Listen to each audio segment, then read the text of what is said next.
Yuval Noah Harari based his book Sapiens on the premise of reductive physicalism, which asserts that it is possible to reduce reality to the laws of physics in order to explain everything. This is the reason why subjectivity for Harari is fiction, which is basically the same thing as saying that it is a lie, because for him, only the physical realm exists. Plato, like Harari, also divided reality between the realm of ideas, the real world, and the perceived world, the world as it appears to be for human beings, which is fiction. According to him, the only way human beings can be free from living in a lie is by using their reason or intellect, rather than relying on their senses and opinions. The Platonic mythical worldview asserts that reality consists of many parts, which work together harmoniously to form one whole. It presupposes that any individual object has a reason to be the way it is by merely being a part of the whole, the absolute, which can be revealed to men with the use of deductive reasoning and mathematics. This means that there are invisible laws that can be verified, and our beliefs in them should be taken to be true in advance. It doesn't seem to us that Earth revolves around the sun, but it actually does. Truth strives to reveal the absolute, to reveal how all the parts of reality function together perfectly. As opposed to Plato, Harari, as a modern man, relies only on science and the visible, and not mysticism or the invisible, in the same way as the logical positivists did. They were committed to explain only what is visible and logically meaningful in order to make better predictions, and as such, rejected the idea that there are hidden forces and structures that gives rise to phenomena, as Plato did.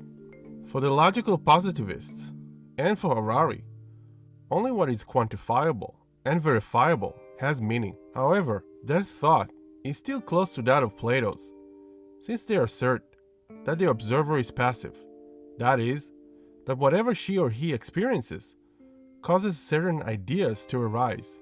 For Plato, in a similar way, by using mathematics and deductive reasoning, the truth is revealed for the thinker, which means that she or he is possessed by it, since solving mathematical formulas merely requires the application of the right rules. The existence of the thinker for Plato is just a tool to get access to ideas. And in a similar way, for the logical positivists, the scientist merely explains phenomena without the influence of her or his cognitive powers, existence, history, and social milieu.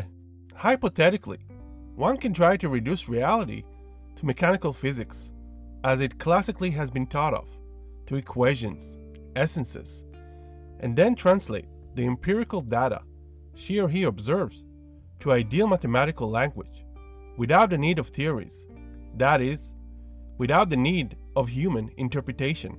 The problem is that physics is no longer understood as exclusively mechanical, and already in the 30s, mathematics was understood as incomplete rather than a complete closed system. This means that mathematical formulas are dependent on the work of mathematicians who keep making more and more discoveries about mathematics. And if the theories and discoveries of mathematicians cannot be eliminated, then any human undertaking and projection cannot be systematized and computerized. But Harari does believe that this is possible. He fanatically follows any reliable scientific evidence that can help him to know what determines human beings in order to orient society accordingly. Subjectivity for him is bad and must be repressed and replaced with the objectivity of science, the good. Knowing who we are naturally can magically eliminate our subjectivity, transcend our existence, and give us purpose that is beyond our subjective perspective, since of course again, it is a lie. But this attitude, in effect, empties out the meaning of human existence. It is a source of nihilism that will eventually also devalue the good scientific objectivity. If the natural sciences is the last word on anything, why can't it solve all of our issues and explain everything? Out of disappointment, people eventually will stop listening to scientists and even revolt against them.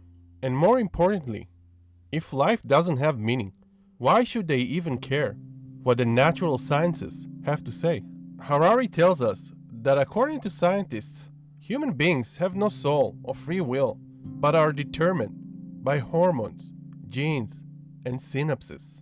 At the same time, he argues that some non-human animals have subjective needs and desires that cannot be explained in evolutionary terms.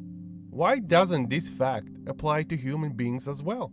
Because for Harari, human beings should only be evaluated objectively by science, and its findings must be used in our liberal, political, and judicial system in order to design a new society. But if everything is determined, what is the point in judging human actions? The judicial system, as a result, will become meaningless. Later on in Harari's book, he tells us that maybe in the future, science will be able to reward us with a new consciousness in order to avoid feeling pain, and that human beings might live forever.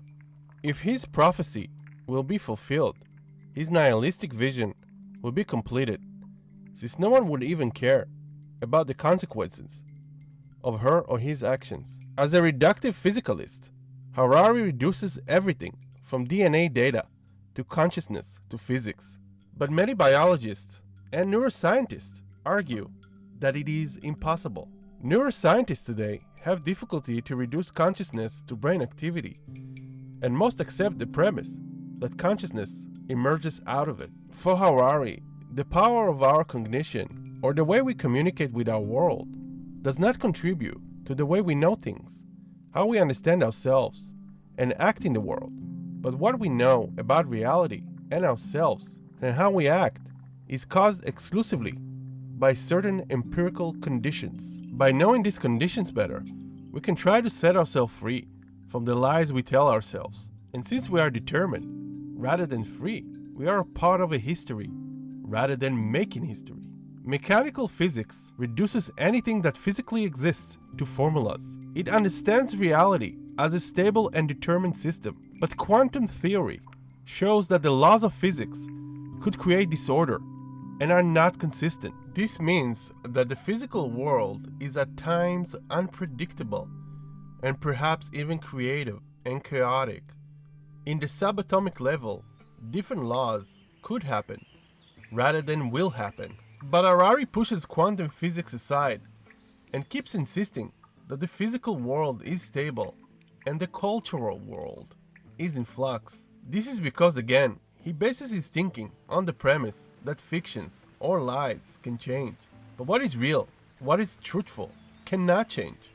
Moreover, not only is the subatomic world uncertain, but also ambiguous. The complementarity principle by the physicist Niels Bohr asserts that physicists who observe physical reality on the subatomic level have to make a choice in which context they will conduct their research. For Harari, on the other hand, like it is for Plato, there is no room for ambiguity, since again, he wants to reveal what determines historical events, that is, what determines the actions of historical agents. But as historical beings, history is meaningful to us, and not merely a means to an end. Historical agents seize their moment and make decisions in order to free themselves from their traumatic past and open their future to change. This means that history is ambiguous, and as such, it affords us to rediscover our world and ourselves rather than being the means by which we can reveal who we truly are and plan our future accordingly. That is merely being a utility for social engineering, as Harari understands it. The political philosopher Hannah Arendt argued that our inability to predict the end of our political actions makes us free. If the outcome of our actions would be predictable, that is, necessary as Harari wishes them to be, then freedom and politics would be meaningless.